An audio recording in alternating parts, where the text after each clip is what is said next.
మీ business ఏదైనా మీ ఊర్లో promotion చేయాలంటే అది సుమన్ టీవీతోనే సాధ్యం. ఇప్పుడే సంప్రదించండి. టీటీడీలో కల్తీ నెయ్యి వ్యవహారం పైన సుప్రీంకోర్టు కీలక ఆదేశాలు జారీ చేసింది. సిబిఐ తరపున సిట్ ఏర్పాటు చేసే విధంగా కూడా ఇప్పటికే ఆదేశాలు జారీ చేసినటువంటి నేపథ్యం. ఇప్పటికే కోట్లాది మంది భక్తుల మనోభావాల విషయంగా లడ్డు వ్యవహారం మారింది కాబట్టి దానికి సంబంధించినటువంటి ఆదేశాలు ఇప్పటికే జారీ అయ్యాయి కాబట్టి ఇన్వెస్టిగేషన్ ఎలా సాగబోతోంది, ముఖ్యంగా రాష్ట్ర ప్రభుత్వం ఏర్పాటు చేసినటువంటి సిట్ ఇప్పటికే 3 రోజుల పాటు దర్యాప్తు జరిపిన నేపథ్యంలోనే గతంలో చేసినటువంటి సుప్రీం కోర్టు కామెంట్స్ ఇప్పుడు ఇచ్చినటువంటి ఆదేశాలు కొంత వ్యత్యాసంగా ఉన్నాయని చెప్పి కూడా వైసీపీ నాయకులు చెప్తున్నారు. దీనిపైనే మనం మాట్లాడదాం. టీడీపీ నాయకులు కోటూరు బాలసుబ్రహ్మణ్యం ఉన్నారు. సార్, ఏంటి గత 3 రోజుల క్రితం సుప్రీంకోర్టు కొన్ని కీలక వ్యాఖ్యలు చేసింది. అంటే ఆధారం లేకుండా ఒక సీఎం అనేటువంటి వ్యక్తి ఎందుకు కామెంట్స్ చేస్తారు, అసలు లడ్డూలో కల్తీ నెయ్యి కలిసిందనేటువంటి దానికి ఆధారం ఏంటి, ఆ కల్తీ నెయ్యి కలిసినటువంటి లడ్డూని ల్యాబ్కి పంపించారనేటువంటి కామెంట్స్ కూడా చేసినటువంటి పరిస్థితి. అంటే ఉన్నటువంటి ఎందుకు సుప్రీంకోర్టు ఇలా డైరెక్షన్ మార్చుకుంది అనేటువంటి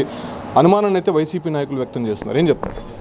ముఖ్యంగా మనం ఆలోచించాల్సింది ఏంటంటే అండి, లడ్డూ కల్తీ జరిగింది అని తిరుమల తిరుపతి ఈవో గారు ఆయన ల్యాబ్కి పంపించి టెస్ట్ ద్వారా నిర్ణయించుకొని, అంటే ఏదైతే నివేదిక వచ్చిందో దాని తర్వాత సీఎం గారికి చెప్పడం జరిగింది. సీఎం గారు కూడా అదేం ప్రెస్ మీట్ పెట్టి చెప్పలేదు. ఆయన ఎమ్మెల్యేలు ఎంపీలతో కూర్చున్నప్పుడు ఆయన ఆవేదనని వ్యక్తం చేశాడు. ఏమంటే చూడండి, రాష్ట్రం ఈ విధంగా అంటే కల్తీ నెయ్యి దేవుడి దగ్గర కూడా వాడుతున్నారు అని బాగుంది. ఎందుకంటే ఆయనకి వెంకటేశ్వర స్వామి అంటే అమితమైన గౌరవం. ఆయన పూజించే దేవుడు అంటే ఆయన కుటుంబానికి ఆయన మూలవిరాట్, అంటే మూలవిరాట్ని పూజించేవాళ్ళు వాళ్ళ కుటుంబం. అంత ప్రేమ ఉంది కాబట్టి ఆయన్ని బాంబ్ బ్లాస్ట్ నుంచి కూడా కాపాడారు. కాబట్టి ఆయనకి దేవుడి పైన ఒక భక్తి, ఒక ప్రేమ ఉంది. ఆయన దాన్ని ఏం చేశాడంటే స్కిట్ రూపంలో, అంటే వీళ్ళ దర్యాప్తు జరగాలి. ఆ రోజు 8 ట్యాంకర్లు ఏదైతే వచ్చాయో 4 ట్యాంకర్లు వాడేశారు. 4 ట్యాంకర్లో వచ్చిన నెయ్యిని వాడి లడ్డు తయారు చేసి ఆ లడ్డు తయారీలు కూడా ఎక్కడెక్కడికి పంపాలో, అంటే మన పవన్ కళ్యాణ్ గారు కూడా చెప్పారు చూడండి, రామ మందిరానికి కూడా లడ్డులు వీళ్ళు ఈ నుంచి కల్తీ నెయ్యి చేసి పంపించారు అని. అంటే మిగిలిన ఆ 4 ట్యాంకర్లు ఏదైతే ఉన్నాయో దాంట్లో అది శాంపుల్ పంపించడం జరిగింది. లడ్డు శాంపుల్ కాదు, వాళ్ళు ఏదైతే నెయ్యి దాన్ని పంపించడం జరిగింది. కోర్టుకు ఏ కేసు పోయినా కూడా ఫస్ట్ వాళ్ళు కొన్ని బేసిక్ క్వశ్చన్స్ కొన్ని అడుగుతూ ఉంటారు. అంటే ఎందుకు జరిగింది ఇది ఎలా జరిగింది, దీన్ని ఎలా నిర్ణయం తీసుకోవాలనేసి భావన సుప్రీంకోర్టుకి ఫస్ట్ వచ్చింది. దాంట్లో కొన్ని క్వశ్చన్స్ అడిగినాయి. అంటే సీఎం గారు ఎందుకు నిర్ణయం తీసుకున్నారు, ఎలాగ చేయవో చెప్పారు.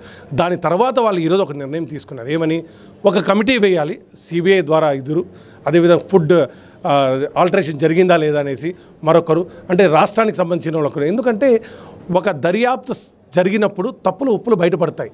వీళ్ళ భయం ఏంటంటే వైఎస్ఆర్సీపీ వాళ్ళు ఇప్పుడు సిబిఐకి ఇచ్చేశారు. ఇంతకుముందు ఏం చెప్పుకుంటున్నారు, స్టేట్ ప్రభుత్వం రాష్ట్ర ప్రభుత్వం కాబట్టి మాకు అన్యాయం జరుగుతుంది అనే భావనలో వీళ్ళు ఉండేవాళ్ళు. ఇప్పుడు సెంట్రల్ జోక్యం చేసుకుంది. మీకు అంత ధైర్యం ఉంటే దాని వాళ్ళు ఏదైతే ఇప్పుడు చెప్పారో దాని పరీక్షకు సిద్ధం కావాలి మీరందరూ. ఇప్పుడు సెంట్రల్ గవర్నమెంట్ పేరు కూడా నింద. ఆ రోజు వాళ్ళ చిన్నాయన చనిపోయినప్పుడు ఏ విధంగా మాట్లాడుతున్నారు, ఈరోజు లడ్డు వ్యవహారంలో కూడా వాళ్ళు అదే మాట్లాడుతున్నారు. ఫస్ట్ స్టేట్ దర్యాప్తు కాదన్నారు, మళ్ళీ సిబిఐ కావాలన్నారు. ఇప్పుడు సిబిఐ వస్తే అది కూడా వద్దంటారు. అంటే వీళ్ళకి కేవలము భక్తుల మనోభావాలపైన అవసరం లేదు. భక్తులపైన లడ్డూ కల్తీ అయింది, మేము పాపం చేసామేమో అనే భావన ప్రజల్లో ఉంది. అది అవసరం లేదు వాళ్ళకి కేవలం కాపాడాల్సింది ఏంటంటే ఈ కేసుల నుంచి బయటపడాలి. మా తప్పు తెలిస్తే మేము కల్తీ చేసి ఉంటే ఇంకా మాకు రాజకీయ భవిష్యత్తు లేదు అని స్పష్టంగా తెలిసిపోయింది. కాబట్టి ఈరోజు ఏదైతే సెంట్రల్ గవర్నమెంట్ తీసుకున్న నిర్ణయానికి మేమందరం కూడా హర్షం వ్యక్తం చేస్తున్నాం. దర్యాప్తు వేగవంతం చేయాలి. వేగవంతం చేసి ఇలాంటి ఎవరైతే తప్పు చేశారో వీళ్ళందరికీ ప్రజల మధ్యలో పెట్టి శిక్ష ఇవ్వాలి. ఎలా శిక్ష ఇవ్వాలంటే ఇక్కడ ఏదో జైలుకు పంపించడమో లేకపోతే వీళ్ళకి ఈడ ఇవ్వడమే కాదు, ఇంకా మీట ధర్మం గురించి మాట్లాడాలన్నా, ఇంకా మీట ధర్మం గురించి ఎవరన్నా ఆతిచూచి తప్పుడు వ్యవహారాలు చేయాలన్నా కూడా ఏ విధంగా ఇజ్రాయెల్ ముస్లిం కంట్రీస్లో శిక్ష పడుతుందో అలాంటి శిక్ష వీళ్ళకి కూడా ఇక్కడ విధించాలి. అప్పుడే ధర్మాన్ని మనం కాపాడుకోగలుగుతాం. నేను పవన్ కళ్యాణ్ గారు చెప్పారు, ఎస్ మేము అన్ని మతాలని ప్రేమిస్తాం, అన్ని కులాలని ప్రేమిస్తాం, మా ధర్మం జోలికి వస్తే మేము ధర్మం పక్షాన్ని నిలబడతాం, దానికి సైకులుగా మేమందరం ఒక సైనికులుగా పనిచేస్తామని చెప్పాడు. ఆయన దీనిని మేమందరం స్వాగతిస్తూ ఒకటే విషయం తెలియజేసుకుంటున్నాం. నాస్తికులు ఎవరైతే తిరుమలని భ్రష్టు పట్టించారో, నాస్తికులు ఎవరైతే తిరుమల లడ్డీని కల్తీ చేశారో, నాస్తికులు ఎవరైతే ఆడుండే టికెట్లని కమిషన్ రూపంలో అమ్ముకున్నారో వీళ్ళందరికీ దేవుడు శిక్ష విధించాలి. శిక్ష విధించే వరకు ప్రజల పోరాటం సాగదు. ప్రజలందరూ వెయిట్ చేస్తున్న దానికోసమే. ఈ తప్పిదం ఎవరు చేశారు, ఎందుకు చేశారు, దీనివల్ల లాభపడిన వాళ్ళు ఎవరన్నీ కూడా రావాలి. వీళ్ళందరూ సంపాదించిన ఆస్తులు మళ్ళీ హుండీకి చేరాలనేది ప్రజలందరి ఆకాంక్ష. అది ఖచ్చితంగా నెరవేరుతుంది. సుప్రీంకోర్టు ఇప్పటికే ఒక ఆదేశం జారీ చేసింది. నివేదిక పూర్తయిన తర్వాత కేంద్ర ప్రభుత్వానికి అప్పచెప్పాలని చెప్పి కూడా చెప్పింది. కాకపోతే ఇప్పుడున్నటువంటి వైఎస్ఆర్సీపీ నేతలు కూడా ఒకటే కామెంట్ చేస్తున్నారు. అప్పుడున్నటువంటి టీటీడీ బోర్డులో బీజేపీ సిఫారసు చేసినటువంటి బోర్డు మెంబర్లు కూడా ఉన్నారు. వాళ్ళలో ఫుడ్ సేఫ్టీకి సంబంధించినటువంటి కమిటీల్లో కూడా ఆ సభ్యులే ఉన్నారు. సో వాళ్ళని ఎందుకు ప్రశ్నించారు, బీజేపీ ఎందుకు సమాధానం దీనికి చెప్పట్లేదు అనేటువంటి విషయాన్ని కూడా చెప్తున్నారు. మీరు నిన్న పవన్ కళ్యాణ్ కూడా చెప్పారు, నేను జగన్మోహన్ రెడ్డి చెప్పలేదు, ఎవరైతే బోర్డు మెంబర్లు ఉన్నారో వాళ్ళ నిర్ణయం కూడా ఉంటుంది దీంట్లో అని. కానీ ఇక్కడ ఏంటంటే ధర్మారెడ్డి గారు గురించి చెప్పాలి. ఈఓ ఆయనే, జేఈఓ ఆయనే, అటెండర్ ఆయనే, హెల్త్ ఆఫీసర్ ఆయనే, ఏది చేయాలైనా నిర్ణయం ఆయనదే. కాబట్టి నిర్ణయం తీసుకోవాలంటే ఒక ధర్మారెడ్డి గారు, వైవి సుబ్బారెడ్డి గారు, కరుణాకర్ రెడ్డి గారు తీసుకోవాలి. ఎందుకంటే వీళ్ళు ముగ్గురే ఆడ ఉన్నింది.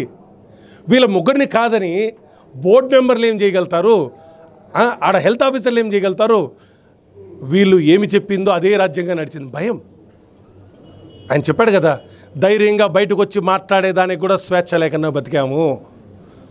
అలాంటి భయాందోళనలో ఉన్న ప్రజల్ని వాళ్ళు వాడుకున్నారు. ఆగమ శాస్త్రం చెప్పే వాళ్ళని వాడుకున్నారండి వాళ్ళు. అంటే నువ్వు ఆగమ శాస్త్రం కరెక్ట్ అని చెప్పు అని చెప్పి ధర్మారెడ్డి బెదిరించారంట. కావాలంటే ఆగమ శాస్త్రం వాళ్ళని పిలిచి అడగండి మిమ్మల్ని బెదిరించాడో లేదని. బ్రాహ్మణులు, భయం పడేవాళ్ళు, దేవుడి దగ్గర పూజలు చేసుకునేవాళ్ళు, వీళ్ళకి లొంగిపోయి వాళ్ళు కూడా తప్పడం చేయడం మొదలుపెట్టారు.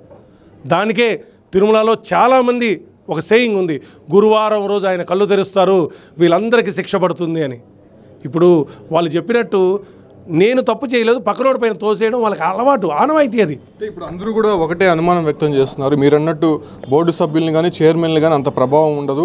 అక్కడ ఉండేటువంటి మెయిన్ అధికారి, కీలక అధికారి ఎవరైతే ఉంటున్నారు, ఇప్పుడు మీరు అన్నట్టు ధర్మారెడ్డి ఇప్పటివరకు కూడా స్పందించలేదు. టీటీడీ పైన అంత పెద్ద ఆరోపణ వచ్చినప్పటికీ కూడా 5 సంవత్సరాల పాటు ఆయన అడిషనల్ ఈవోగా ఉన్నప్పటికీ కూడా ఎందుకు ఆయన ఇప్పటివరకు రెస్పాండ్ అవ్వలేదు, అసలు ధర్మారెడ్డి ఎక్కడ అనేటువంటి ప్రశ్న మాత్రం నెలకొంటుంది. ఆయన ఎక్కడున్నారంటారా, ఆయన ఎందుకు స్పందించలేదంట?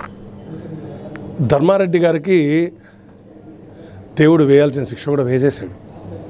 ఆయన ఎక్కడ దాక్కున్నాడో ఆయన కూడా తెలియదు. కాకపోతే ఇదేంటంటే అండి, వీళ్ళకి ఇదొక్కటే సబ్జెక్ట్. అంటే దేవుడు ధర్మం గురించి ఆలోచించకండి, మీరు వాళ్ళ కుటుంబ వ్యవహారం కూడా ఆలోచించాలి. సొంత చిన్నాయన్ని చంపుకొని దాన్ని కూడా పక్కనోళ్ళ పైన, అంటే చేసింది చెప్పింది ఒకరు, శిక్ష అనుభవించేది ఇంకొకరు. అంటే వీళ్ళకి ఆనవాయితీ ఇది. ఈరోజు వీళ్ళు చెప్తారు వీళ్ళు కల్తీ చేశారు లడ్లో, ఇప్పుడు ఏమంటున్నారు బీజేపీ సభ్యులపైన వేయడం, లేకపోతే కింద స్థాయి ఆఫీసులపైన వేయడం, పాపం తెలియని వ్యక్తులపైన వేయడం.